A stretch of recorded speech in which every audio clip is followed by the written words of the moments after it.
नूह के लघु सचिवालय स्थित सभागार में जिला लोक संपर्क एवं कष्ट निवारण समिति की बैठक का आयोजन हुआ। बैठक की अध्यक्षता हरियाणा के उद्योग और वाणिज्य मंत्री राव नरबीर सिंह ने की।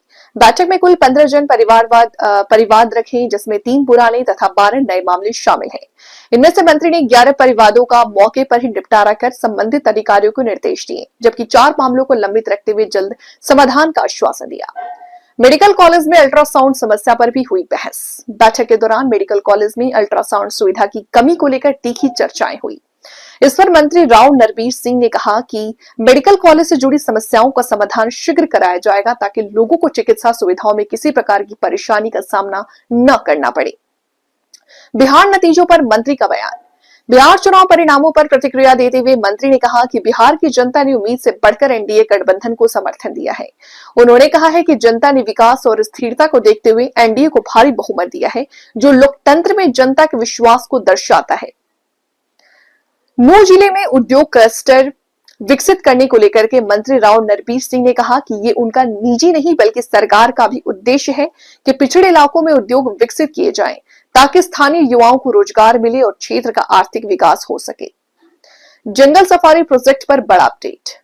जंगल सफारी परियोजना पर मंत्री ने कहा कि सुप्रीम कोर्ट में लंबित है, दिसंबर में टूटने की संभावना है, जिसके बाद जंगल सफारी प्रोजेक्ट पर तेजी से काम शुरू किया जाएगा। यह प्रोजेक्ट दक्षिण हरियाणा के पर्यटन विकास का बड़ा केंद्र बन सकता है। पीएम और सीएम के विरुद्ध बयानबाजी पर प्रतिक्रिया। पीएम और सीएम के चेहरे पर कालिख पोते जाने के मुद्दे पर मंत्री ने कहा कि लोकतंत्र है, यदि कोई व्यक्ति गलत काम करता है तो पूरी जनता को दोषी नहीं ठहराया जा सकता। उन्होंने कहा कि अभिव्यक्ति को आजादी का सम्मान होना चाहिए, लेकिन गलत कार्यों को बढ़ावा देना उचित नहीं। भाई 15 परिवार थे आज की ग्रीवेंस कमेटी की मीटिंग में, और तकरीबन 11 हमने सोल्व कर दी और 4 पेंडिंग रखे। 1-2 तो शायद आए नहीं और 2 दोबारा कहीं एक दिशा इसकी इंक्वायरी करवाएंगे। अगले ग्रीवेंस कमेटी की मीटिंग में परिवाद रखे जाएंगे। मंत्री जी, मेडिकल कॉलेज को लेकर लंबी वार्ता हुई है। साउंड मशीन की बात करें, एक्सरे मशीन की बात करें। जी ना, अल्ट्रा मशीन की जैसे डायरेक्टर साहब ने बताया, मशीनें तो हैं लेकिन रेडियोलॉजिस्ट नहीं है, इसलिए नहीं चल पाए। मैं भी ये सोच के आ जाया था ग्रीवेंस कमेटी की मीटिंग में, यदि मशीनें नहीं होगी तो चाहे कोई भी साधन करके मैं इनको उपलब्ध करवाऊंगा, लेकिन मशीन की कमी नहीं, चलाने वाले की कमी है। मैं जाकर अभी ऊपर भी बात करूंगा कि भाई रेडियोलॉजिस्ट किसी भी तरीके से मेवात में नहीं आते, उनकी कोई ऐसी व्यवस्था करी जाए ताकि मेडिकल कॉलेज में पूरी सुविधा हेल्थ की रहे।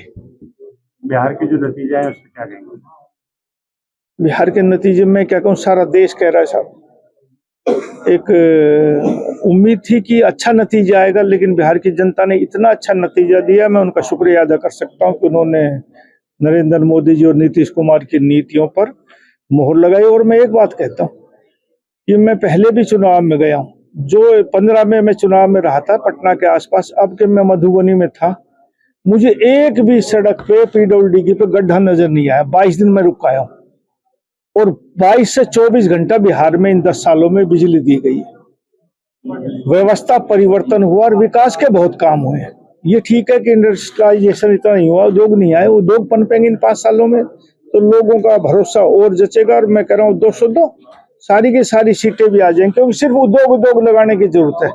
जहां मैं गया वहां एक हल्के में नीतीश मिश्रा जी जो मौजूदा उद्योग मंत्री थे, वो झंझारपुर उनकी विधानसभा थी, वो 1.5 साल मिनिस्टर है उद्योग के, उन्हें 1,80,000 करोड़ का वो निवेश लेकर आए 1.5 साल में। मेरे को 13 महीना हो मैं नहीं ला पाई था जितना वो लेकर आए। बड़े बड़े उद्योगपति बाट देख रहे थे कि कहीं तरह बीजेपी और जेडीयू की सरकार आ जाए, आरजेडी की ना आए, कि गुंडागर्दी ना हो।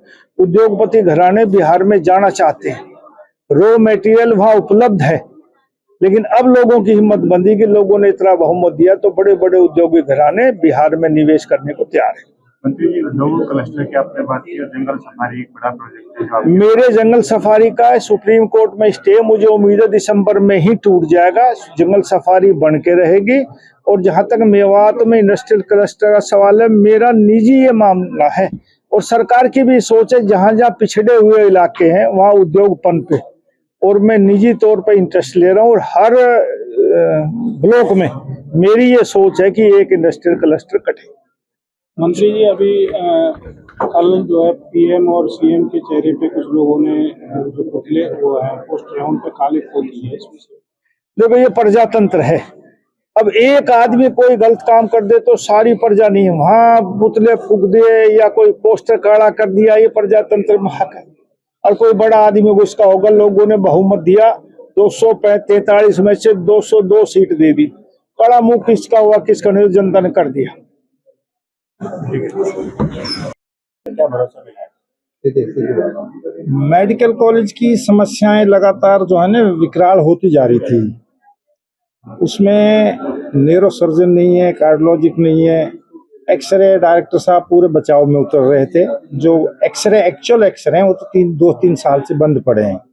अल्ट्रासाउंड के लिए उन्होंने 2020 से मान ही लिया कि नहीं हो रहे हैं। जो एक्सरे हो रहा है एक वो इमरजेंसी के लिए है, जनरल पेशेंट का जो एक्सरा एक भी नहीं हो रहा। और अधिकांश मरीजों को रेफर टू हायर सेंटर ये बाहर भेज देते हैं।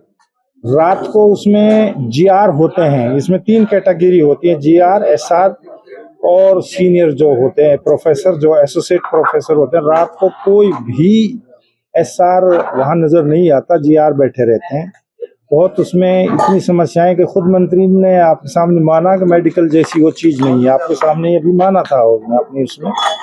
तो सारी समस्याएं हमने रखी, सफाई से लेके भी, खाने की गुणवत्ता को लेके भी हमने सवाल उठाया है और उसकी सारी समस्याओं को आज हमने रखा। गिरवेंट से बड़ी कोई और जगह नहीं होती। आश्वासन दिया है मंत्री जी ने कि हम करेंगे, लेकिन मुझे नहीं लग रहा कि कॉलेज मैनेजमेंट इस पर कोई असर लेगा, क्योंकि इस एक बात को मानने को तैयार नहीं था वो। तो मैं तो यही कहता हूँ कि आगे फिर रखेंगे। भरोसा भी दिया मंत्री जी ने, वो जल्दी विजिट करेंगे। हाँ, वो भरोसा दिया मंत्री जी ने, कहा कि मैं जाऊंगा और सूचना देंगे। और ग्रीवेंस के जो मेंबर है उनकी भी जिम्मेवारी लगाइए कि आप जाके चेक करके मुझे दे दो।